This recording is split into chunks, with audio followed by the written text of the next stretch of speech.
पथरीली चट्टान के ऊपर खड़ा क्लिफ स्प्रिंगर एंटीलोप अपने माहौल का जायजा ले रहा है।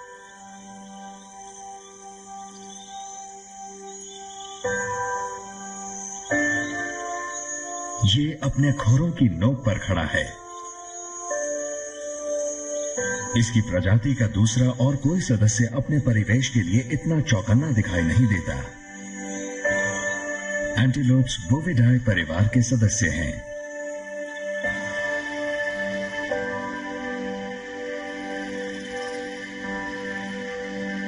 जब हम एंटीलोप्स और गजेल्स की बात करते हैं तो मन में ऐसे पीड़ित जीवों की छवि उभरती है जिन्हें शुरू से ही शिकार बनना पड़ा है।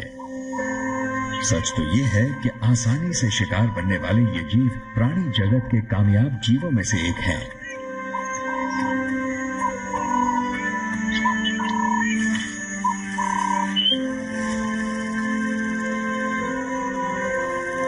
अफ्रीकी महाद्वीप पर सबसे ज्यादा एंटीलोप्स पाए जाते हैं। यहां इनकी 72 प्रजातियां हैं। इनमें न सिर्फ 500 किलो वजन के जीव हैं, बल्कि इनसे 100 गुना कम वजन वाले छोटे जीव भी हैं, जैसे कि डिक-डिक।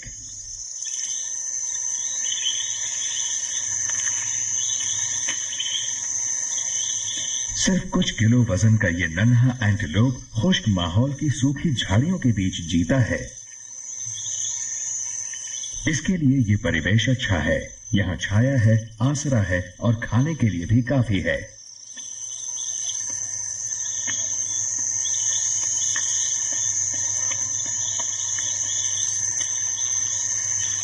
अपने लंबे थूथन से ये छोटी छोटी पत्तियां इकट्ठी करके अपना पेट भर लेता है।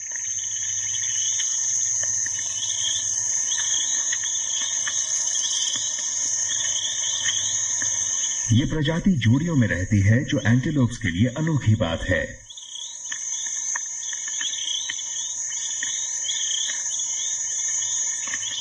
नर और मादा तकरीबन एक समान होते हैं, लेकिन नर को उसके छोटे सींगों द्वारा पहचाना जा सकता है।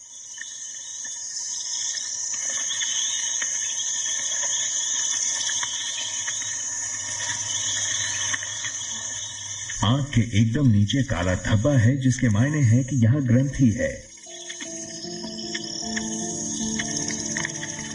डिक-डिक इस ग्रंथि से निकले गंध वाले रस को टहनियों पर छोड़कर अपने इलाके की हद बनाता है, जो कई हेक्टेयर्स में फैला होता है।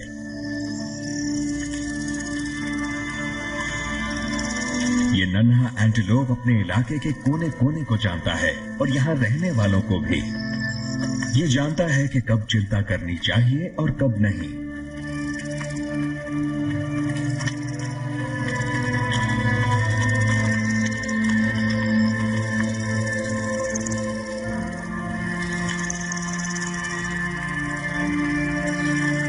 छोटा होने की वजह से इसके इतने शिकारी हैं जितने किसी और एंटीलोप के नहीं हैं। शिकारियों की गिनती तकरीबन 20 है, जिसमें सांप से लेकर बड़े पक्षी और ब्लैक बैक्ड जैकल तक शामिल हैं।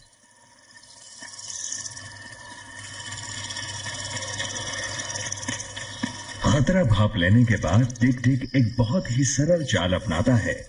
ये बिना हिले डुले खड़ा रहता है, इस उम्मीद में कि इस तरह ये दिखाई देने से बच जाएगा।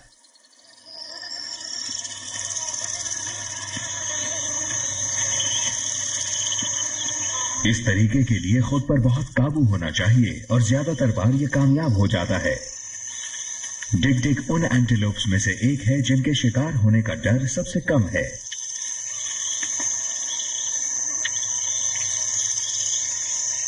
इस कामयाबी की एक वजह यह भी है कि ये पानी नहीं पीता। इस तरह से पानी के नजदीक जो खतरे होते हैं, जिनका सामना ज्यादातर एंटीलोप्स को करना पड़ता है, उनसे ये बच जाता है। पानी पीने आने वाले इन कुडू एंटीलोप्स को ब्लैक फेस्ड इम्पालाज मिलेंगे, जो खुद कुछ जिराफों के साथ हैं।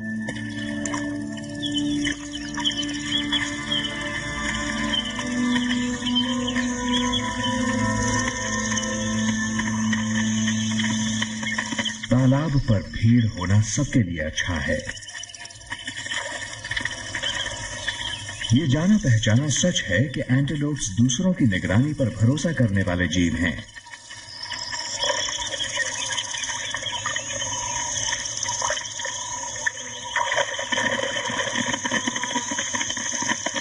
एंटीलोप्स जिंदगी भर झूठी चेतावनियों और बेकार की भगदड़ में लगे रहते हैं। नजदीक के पेड़ की छाया में सो रही ये शेरनियां जाग गई हैं, लेकिन ये फिर से सो जाएंगी।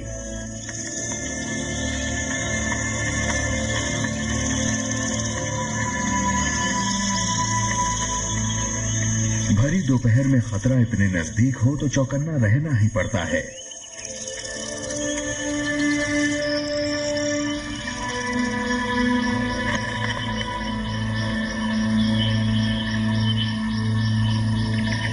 ज़ीब्रा पहरा दे रहे हैं और ये ग्रेटर कूडू मादाएं भी आखिर पानी पीने चली गई हैं।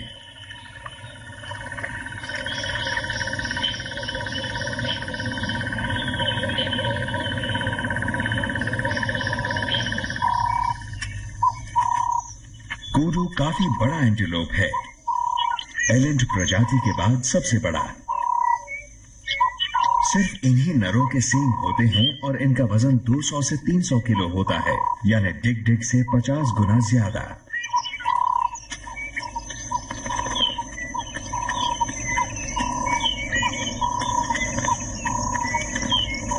तीन बार मुड़े हुए सींगों की लंबाई तकरीबन 3 मीटर 20 सेंटीमीटर तक होती है और ये बताते हैं कि ये जीव कम से कम 6 साल का है।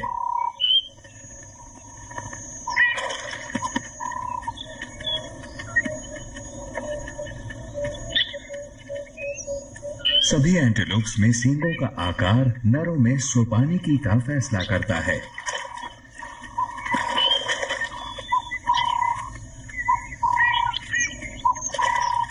उन्हें दिखा देना भर काफी है। हालात कोई भी हो, कूडू इन्हें इस्तेमाल करना नहीं चाहते।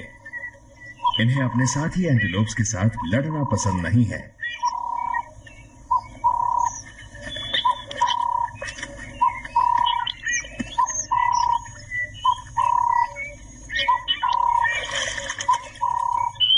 शायद इसलिए कि मुठभेड़ के दौरान सींगों के आपस में उलझ जाने और उनके एक दूसरे के साथ अटक जाने का खतरा बहुत ज्यादा होता है।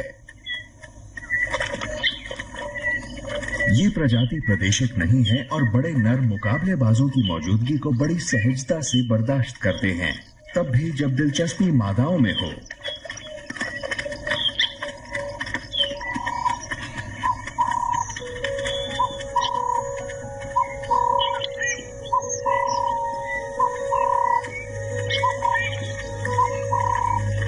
ये 2 नर और 2 मादाएं हैं।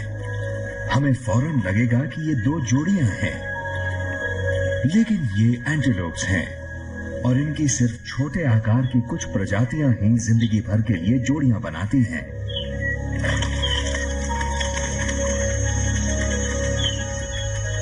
आमतौर पर हर एक अपनी जिंदगी जीता है, ये सिर्फ प्रजनन के लिए साथ होते हैं।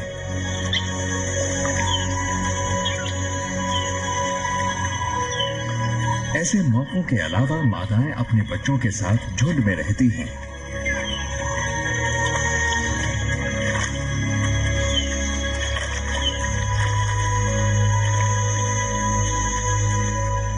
जब इनके सींग इनके कानों से ज्यादा लंबे हो जाते हैं तो कम उम्र के नर को मां का झुंड छोड़कर युवाओं के झुंड में शामिल होना पड़ता है।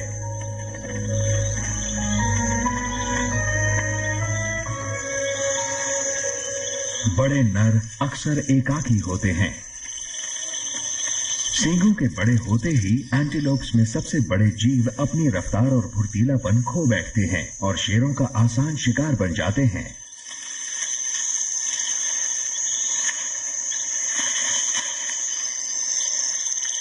आंकड़े डरा देने वाले हैं। 2 में से 1 से भी कम जीव उम्र के नए साल में कदम रख पाते हैं। दूर भागने से जान बच पाने की दर अच्छी नहीं है, इसलिए ग्रेटर कूडू डिग-डिग की कार्यनीति अपनाते हैं जिसकी उम्मीद ही नहीं थी। अक्लमंदी।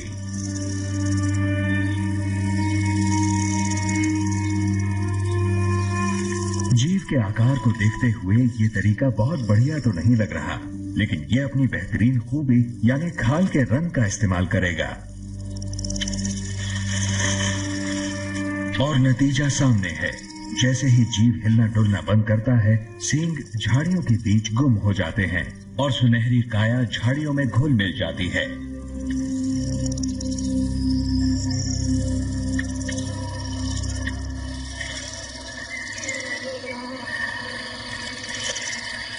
इस सब के बावजूद इस युवा नर की जिंदगी सिर्फ 9 साल तक की ही है,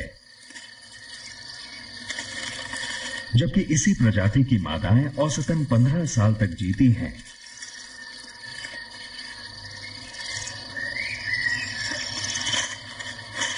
सिर्फ शिकार ही इस लंबी उम्र के फर्क की वजह नहीं है, सवाल आहार का भी है।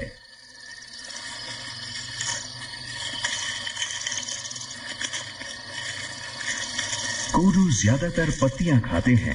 खुश्क मौसम में 75% वनस्पति गायब हो जाती है या उसकी पौष्टिकता तकरीबन खत्म हो जाती है। इसलिए इन्हें चारा ढूंढने के लिए और ज्यादा दूर तक जाना पड़ता है। नर और मादा के आकार में इतना ज्यादा फर्क एंटीलोप्स की एक और प्रजाति में भी पाया जाता है, जो कूडू के समान ही है,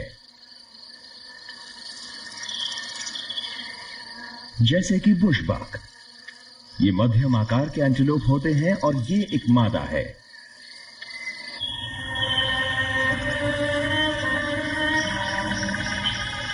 ये अपने बच्चे के साथ तालाब के पेड़ों वाले किनारे पर अकेली रहती है।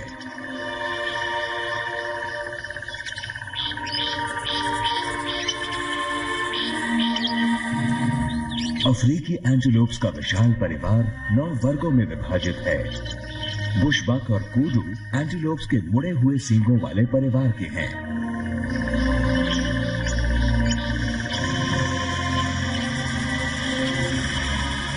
ये एक बुशबक नर है। ये मादा नहीं है और इसका सबूत है इसकी खाल का गहरा रंग और सर पर सींगों की मौजूदगी। ये तकरीबन 30 सेंटीमीटर लंबे हैं और मुड़े हुए हैं।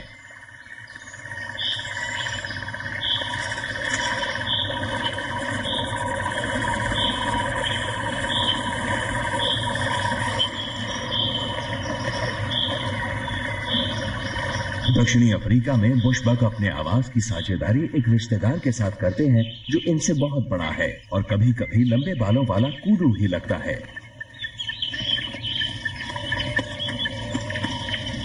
ये एक नियाला नर है। इस एंटीलोप का वजन लगभग 100 किलो है।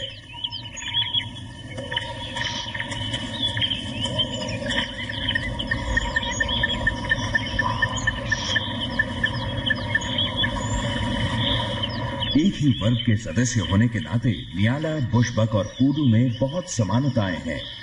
उनकी तरह ही ये भी सुस्त हैं और अपने इलाके की सुरक्षा नहीं करते।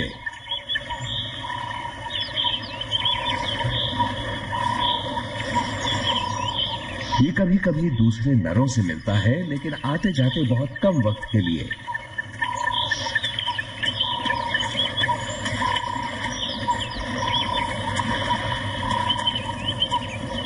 झुंड में सदस्य लगातार आते और जाते रहते हैं।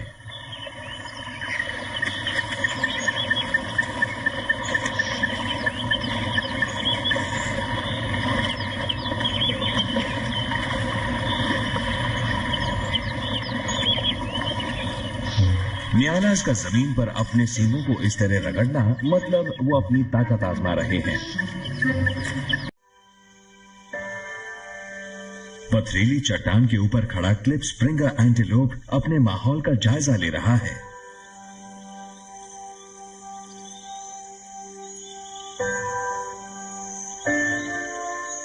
ये अपने खोरों की नोक पर खड़ा है। इसकी प्रजाति का दूसरा और कोई सदस्य अपने परिवेश के लिए इतना चौकन्ना दिखाई नहीं देता। एंटीलोप्स बोविडाई परिवार के सदस्य हैं।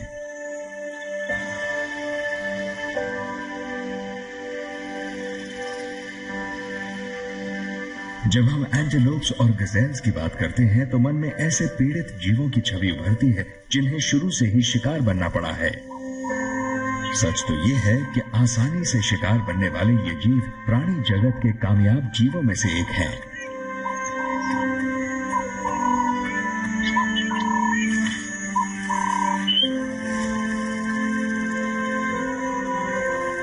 अफ्रीकी महाद्वीप पर सबसे ज्यादा एंटीलोप्स पाए जाते हैं। यहाँ इनकी 72 प्रजातियां हैं। इनमें न सिर्फ 500 किलो वजन के जीव हैं, बल्कि इनसे 100 गुना कम वजन वाले छोटे जीव भी हैं, जैसे कि डिक डिक।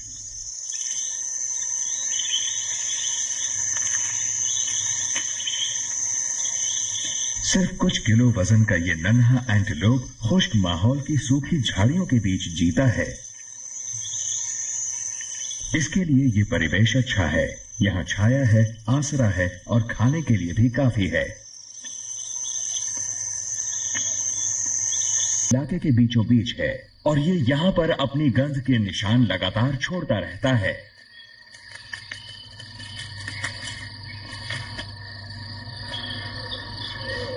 प्रजनन के वक्त के अलावा ये अपने उस झुंड से थोड़ा अलग ही रहता है जिसमें इसकी मादाएं और उनके बच्चे होते हैं।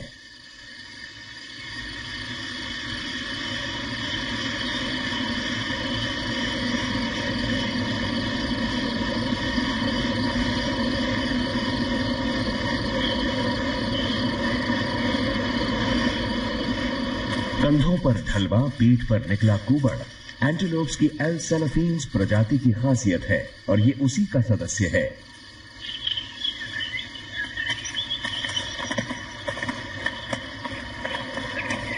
इस प्रजाति में मैदान के दूसरे बड़े एंटीलोप्स भी शामिल हैं, जैसे कि सेसेबी।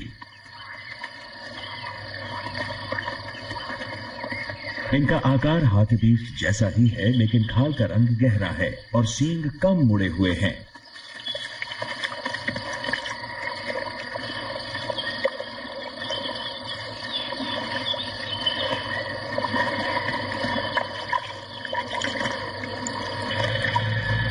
अपनी सुरक्षा के लिए इन्होंने एक आसान कानून बना लिया है। जितने जीव पानी पीते हैं, हमेशा उनसे ज्यादा जीव पहरा देते हैं।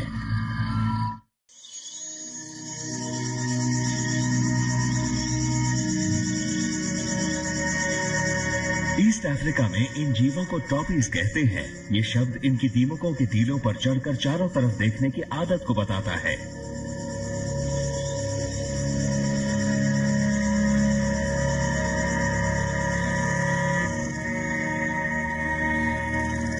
ये टॉपी किस्म का छोटा मॉडल है। ब्लेसबॉक एंटीलोप 1 मीटर से भी कम ऊंचे होते हैं। ये अनोखा एंटीलोप समतल मैदानों में पाया जाने वाला आम एंटीलोप है। इसे खुली जगह पसंद है, जहां इशारों में ये एक दूसरे को संदेश दे सकते हैं। ये कुछ खास भाव भंगिमाओं द्वारा एक दूसरे से बातचीत करते हैं। एंटीलोप्स के बर्ताव का दायरा बहुत बड़ा है। एक प्रजाति का बर्ताव दूसरी से अलग होता है और सबसे ज्यादा चौंका देने वाला बर्ताव इलाका बनाकर रहने वाले करते हैं। जब कोई मुकाबलेबाज नजदीक आता है तो ये नर इस इलाके पर अपनी हुकूमत उसे जताता है। ये अपनी आंखों के नीचे पाई जाने वाली ग्रंथि से निकले स्राव को घास पर लगाकर अपनी गंध के निशान छोड़ता है।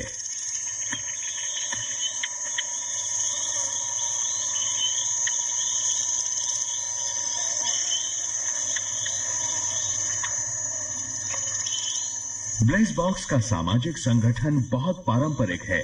इलाके के नर अलग रहते हैं और मादाएं अपने बच्चों के साथ छोटे छोटे झुंड बनाकर रहती हैं।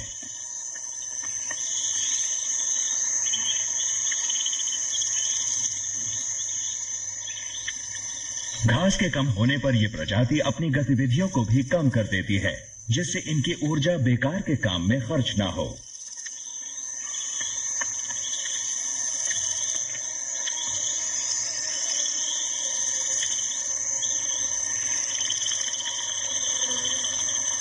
युवा इस आबादी का तीसरा हिस्सा है और ये भी अपने छोटे छोटे झुंड बनाते हैं।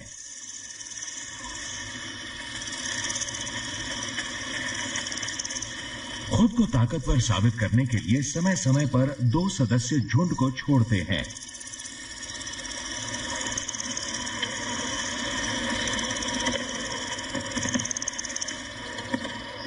मुकाबला संगीन है। शरीर की मुद्रा इनकी खासियत है। ये एंटीलोप्स हमेशा अपने घुटनों पर लड़ते हैं।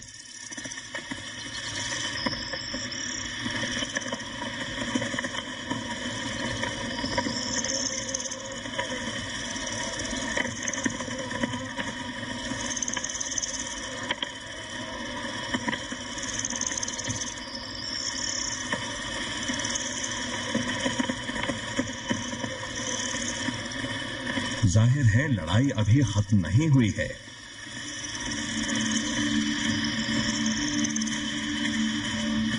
तो झुंड अपने रास्ते पर बढ़ जाता है। ये एक तरह का प्रवास है सुरक्षित जगह के अंदर सीमित हदों में। बर्ताव की विरासत उस युग से मिली है जब दक्षिणी अफ्रीका के इन मवेशियों में ब्लेस बॉक्स की गिनती लाखों में थी।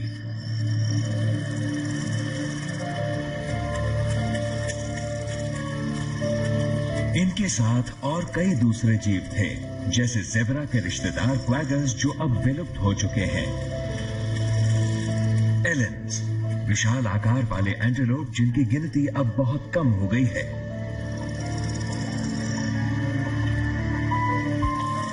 लेकिन एक बहुत ही अनोखा जीव है जो बड़ी तादाद में मौजूद रहा। बड़े ही अजीबोगरीब आकार वाला एक विशाल स्तनधारी।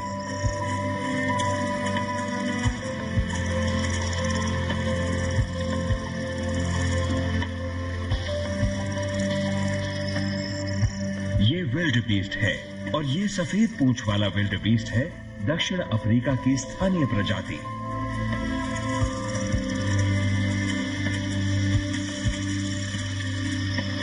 दो सदियों के दौरान इस जीव की आबादी कई लाख से घटकर सिर्फ कुछ सैकड़ा ही रह गई है।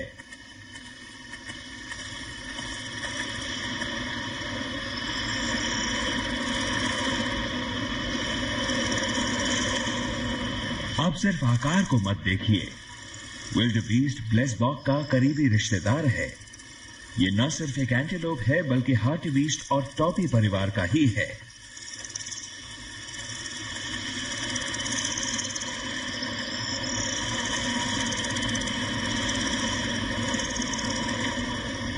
इसका अनोखा आकार मुख्य तौर पर इसकी खाल की खासियत की वजह से है। सीधी खड़ी अयाल, दाढ़ी, सामने के पैरों के बीच बालों का गुच्छा, ये सब आम खूबियां नहीं हैं।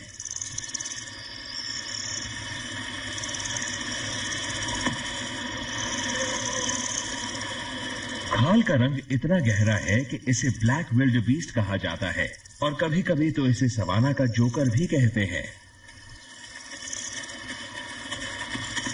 पिछले पैर छोटे होने की वजह से ये भद्दा दिखाई देता है, लेकिन इनका एक फायदा भी है।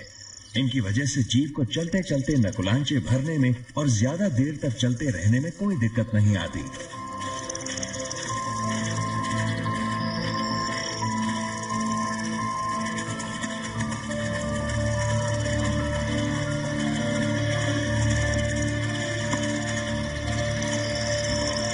एक और विल्डबीस्ट है जिसका आकार हमारे लिए जाना पहचाना है।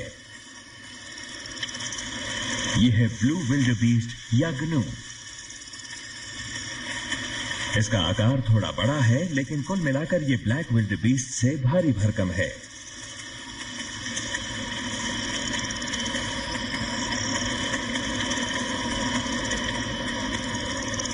सभी एंटीलोप्स की आंखें पीछे की तरफ होती हैं ताकि वो पीछे की तरफ देख सकें।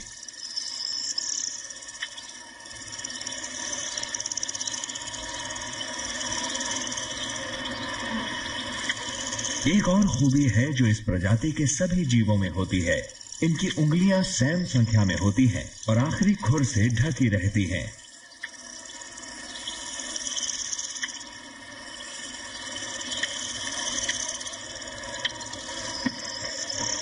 एंटीलोप्स के 4 उंगलियां होती हैं, लेकिन ये सिर्फ 2 को ही इस्तेमाल करते हैं। बाकी 2 कमजोर है और तकरीबन बेकार ही हैं।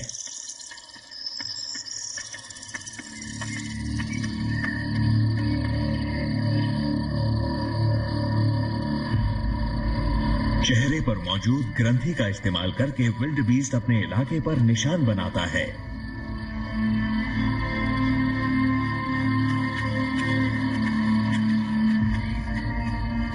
एक जगह का चारा खत्म करते ही ये उसको छोड़ देता है और नए चारागाह की तलाश शुरू कर देता है।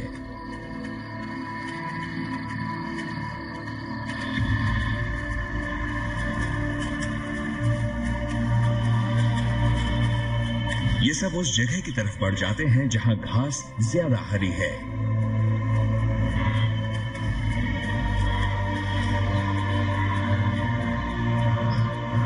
ईस्ट अफ्रीका में, कीनिया के दक्षिणी और तंजानिया के उत्तरी मैदानों में इसका नतीजा दिखाई देता है, विशाल प्रवास।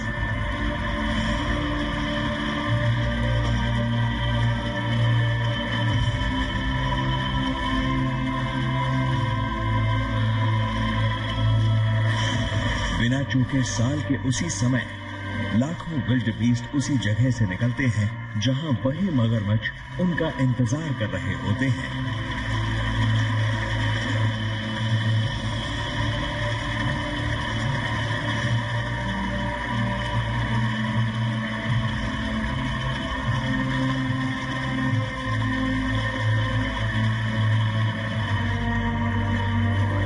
मौत के मुंह में पहुंचाने वाले इन रास्तों के साथ ही विल्ड बीस्ट का नाम भी बदनाम हो चुका है। उन्हें बिना अक्ल वाला ऐसा जीव माना जाता है जो खुद शिकारियों के चुंगल में फंस जाता है।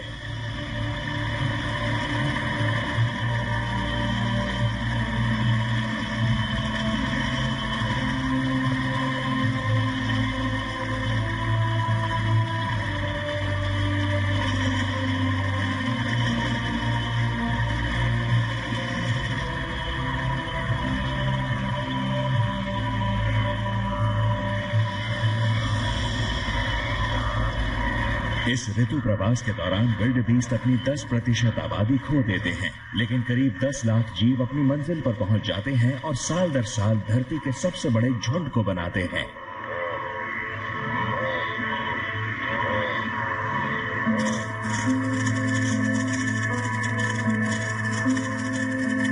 विल्ड बीस्ट की चाल शायद साधारण और खुदकुशी जैसी लगती है, लेकिन है तो कारगर। कहने के मायने है कि इसी ने इन्हें सदियों से जिंदा रखा है।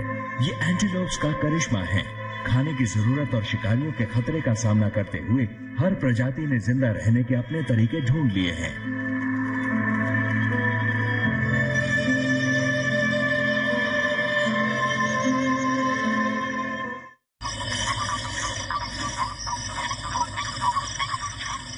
ये हड्डी की तरह होते हैं और इन पर केराटिन की परत चढ़ी होती है।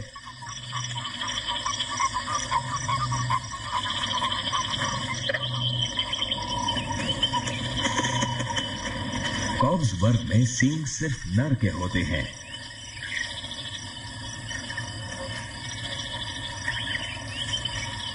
ये खूबी एंटीलोप्स की 2 प्रजातियों में से एक में पाई जाती है। इन 2 विकल्पों के होने की वजह का कोई ऐसा जवाब नहीं मिला है जिसे पूरी तरह मान लिया जाए।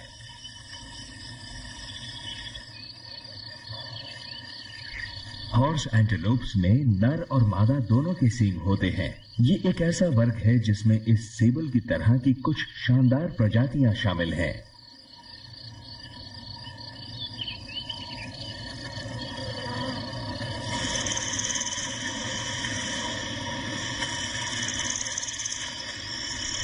इस तरह का दिखाई देने वाला रोन एंटीलोप भारी भरकम होता है। नर और मादा दोनों 250 किलोग्राम से ज्यादा वजन के होते हैं।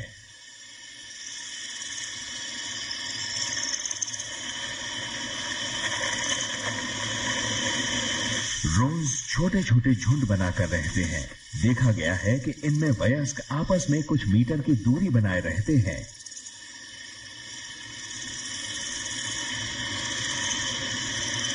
खाने के मामले में नखरीले होने और शिकार किए जाने की वजह से लंबे कानों वाले ये एंटीलोप बहुत कम बचे हैं। इसका काला मुखौटा सभी रोन एंटीलोप्स में सबसे ज्यादा शानदार एंटीलोप ऑरिक्स में भी पाया जाता है, जिसकी खाल अनोखे डिजाइन से सजी होती है।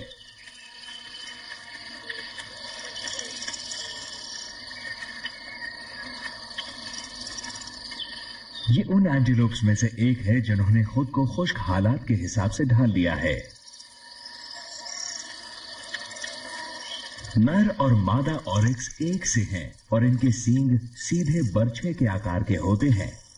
ये खतरनाक हथियार हैं और इनका इस्तेमाल ये खुद को शिकारियों से बचाने के लिए करते हैं।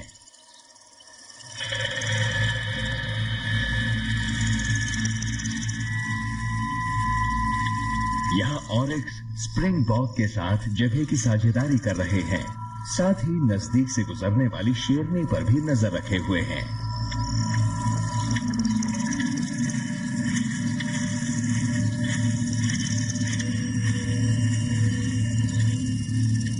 अभी शेरनी शिकार करने की कोशिश भी नहीं करेगी, क्योंकि इनकी प्रतिक्रिया के बारे में उसे मालूम है और उसमें बहुत ज्यादा ऊर्जा खर्च हो जाएगी।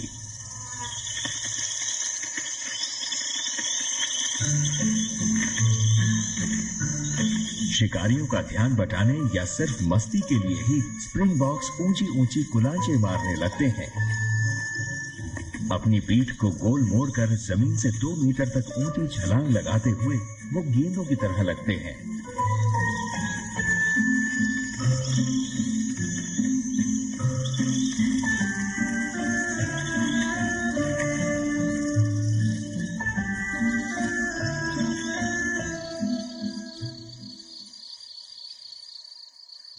स्प्रिंगबॉक गजेल परिवार का है और ये एंटीलोप्स की ही उप प्रजाति है। अफ्रीका में गजेल्स की तकरीबन 1 दर्जन प्रजातियां हैं। लंबे पैरों वाले मध्यम आकार के इन जीवों की बनावट तेज रफ्तार के लिए ही है।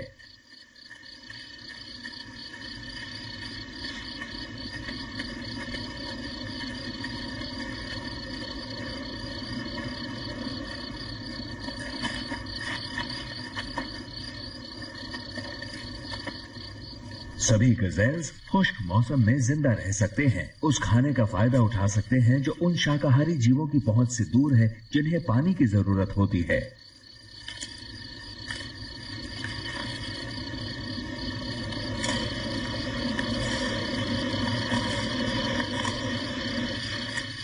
इस वक्त स्प्रिंगबॉक्स की जरूरतें बहुत कम हैं। अगर इनके खाने में 10% नमी है तो ये बिना पानी पिए जिंदा रह सकते हैं,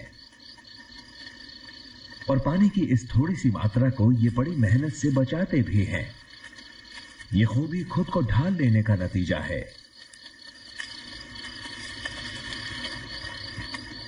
इसका हल्का रंग गर्मी को परावर्तित करता है। सांस फूले या पसीना आए, इसके बजाय ये इसके तापमान को कुछ डिग्री बढ़ने देता है।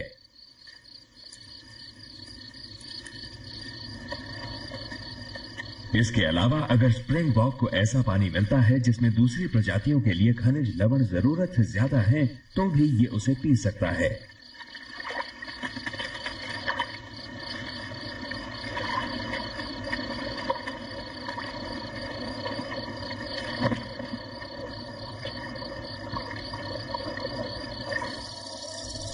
इसका बर्ताव आसानी से हल ढूंढ लेता है।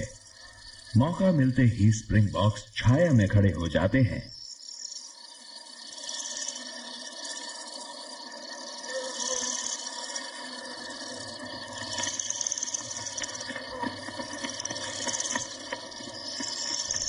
दोनों लिंगों में बहुत समानता है। दिखाई देने वाला फर्क तो सिर्फ सींगों का है। नियम के अनुसार इस प्रजाति की मादाओं के सींग पतले ही होते हैं।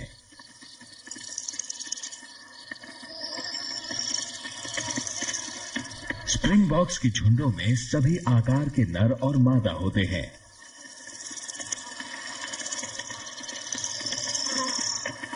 सिर्फ प्रादेशिक नर अपने में ही सिमटे रहते हैं, और इसका फायदा यह है कि खाने के लिए उन्हें किसी से मुकाबला नहीं करना पड़ता। इन जीवों को खतरा चारों तरफ से घेरे रहता है। प्रजनन करने की अपनी अनोखी क्षमता से इस प्रजाति ने शिकार हो जाने की भरपाई करना सीख लिया है।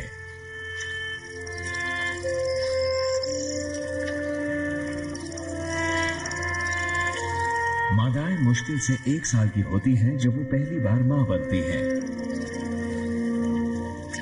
नवजात शिशु दुनिया में तभी आता है जब वो पूरी तरह से परिपक्व और दौड़ने के लिए तैयार हो जाता है। इसलिए सभी एंटीलोप्स की तरह ही इनका गर्भकाल भी लंबा होता है।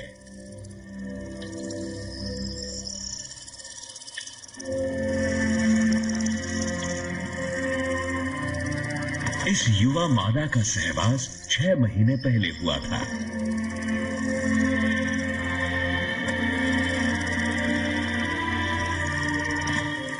साल के खास वक्त में बच्चे पैदा होते हैं और इसी का नतीजा है कि सहवास भी खास वक्त पर होता है। लेकिन स्टीम बग के लिए ये नियम लागू नहीं होता। ये साल भर बच्चे देते हैं। ये छोटा एंटीलोप जिसका वजन सिर्फ 10 किलो है, डिग डिग के परिवार का ही सदस्य है। और डिग डिग की तरह ही ये जोड़ी में रहता है, अपना इलाका बनाकर।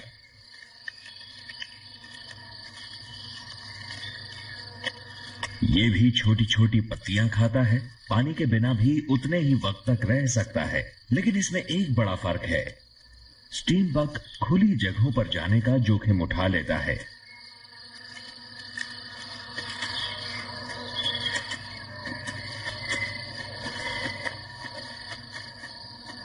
इसने अपना साथी चुन लिया है।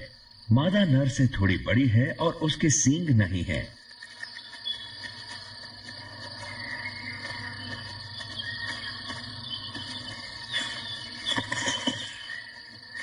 मादा को फुसलाने के लिए कई रीति रिवाज निभाने पड़ते हैं और वो दौर शुरू ही होने वाला है।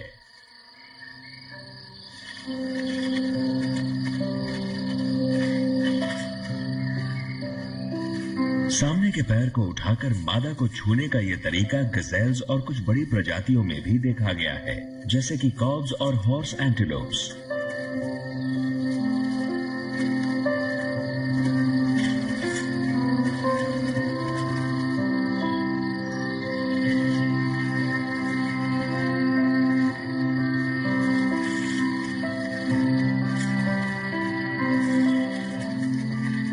नर में बड़ा धीरज है। उसे मालूम है कि उसे ये सब करना ही पड़ेगा।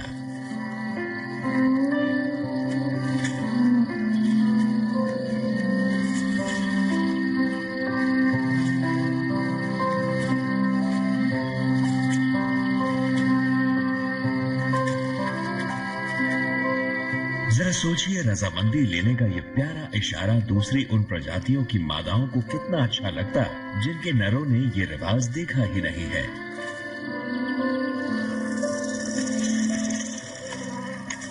इम्पालाज में एक के साथ जोड़ी बनाने का रिवाज नहीं है।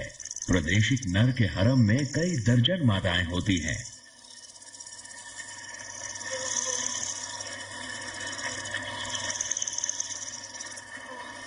प्रजनन काल में ये उन्हें आजमाता है और फिर अपनी पसंद चुनता है।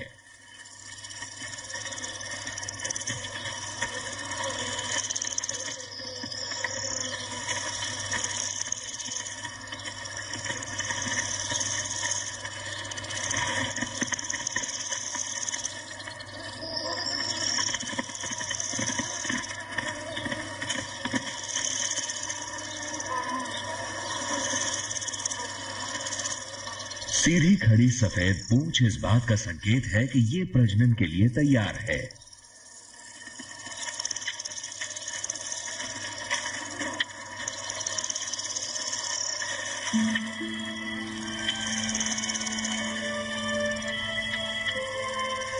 सभी एंटीलोप्स में अक्सर इम्पाला को बेहतरीन माना जाता है। ये प्रजाति इतनी खास है कि ये मौजूदा किसी भी उप परिवार के सदस्य नहीं माने जाते। इनकी अपनी एक प्रजाति है।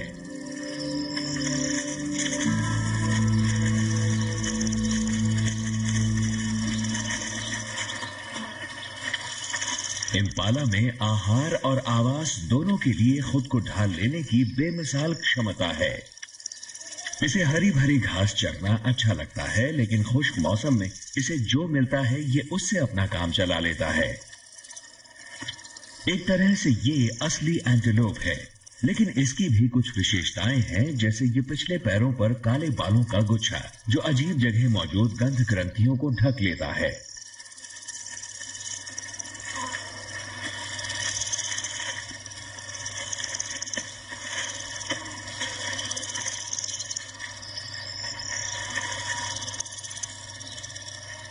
ये झुंड में रहने वाला जीव है, लेकिन कभी कभी इसका बर्ताव इससे बिल्कुल उल्टा होता है।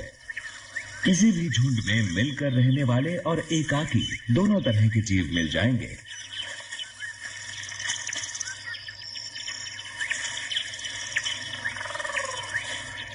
ये मादाएं एक दूसरे को चाटकर गर्दन के पीछे एक ऐसी जगह को साफ कर रही हैं जहां इनकी पहुंच खुद नहीं है। साफ सफाई के ये तरीके बहुत कारगर हैं और इसकी वजह है एक मूल शारीरिक खूबी। इम्पाला के हिल सकने वाले कई दांत होते हैं, बिल्कुल कंघी की तरह। इसकी खाल पर लगे ये निशान उन्हीं का सबूत है।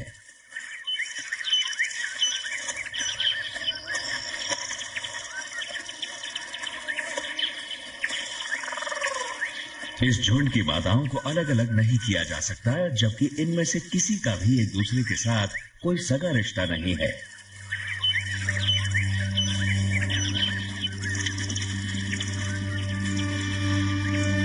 इम्पालास की सामाजिक झुंडों में बदलाव होता रहता है।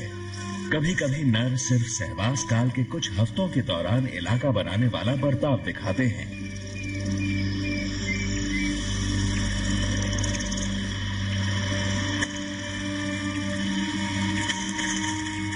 इसका एक सींग टूट गया है, ये दोबारा से नहीं बढ़ेगा। ये नरों के सुबह तड़के होने वाले मुकाबले में कभी हिस्सा नहीं ले पाएगा।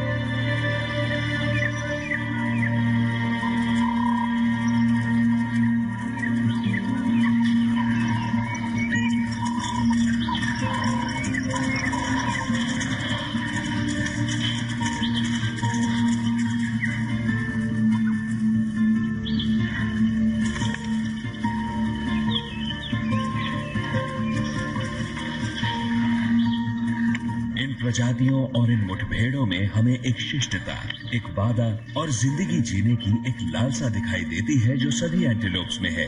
ये एक विशाल परिवार है जिसे हमें उसकी खूबियों के साथ देखना है।